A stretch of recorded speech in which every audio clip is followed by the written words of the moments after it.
वक्तव्य असलं की माझा आवाज शेवटपर्यंत जाईल. आवाज आझाद मैदानसाठी मजबूत ठेवायचा म्हणून मी आता जास्त जोरात नाही बोलू शकणार. न भूत न भविष्यातील मोर्चा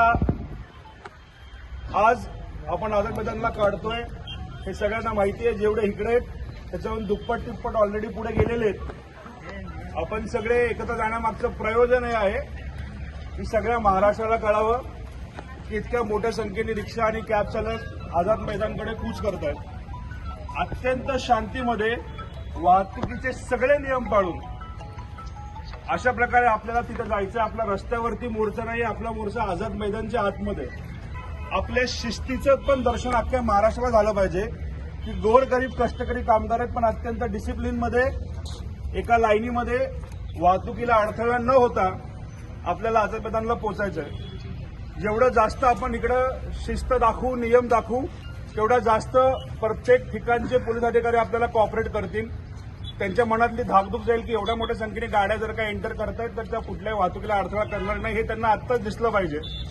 आपण निघाल्यापासून प्रत्येकाने गाडीमध्ये कमसे कम 15 फुटाचं अंतर ठेवूयात.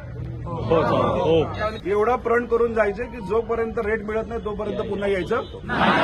आपल्याला आपल्या हक्काचे आरटीओचे दर ऍप्लिकेशनवर दिसले पाहिजे म्हणजे दिसले अशी आशा करतो की सगळेजण याच ताकदीने आंदोलन जोपर्यंत चालू तोपर्यंत राहतील.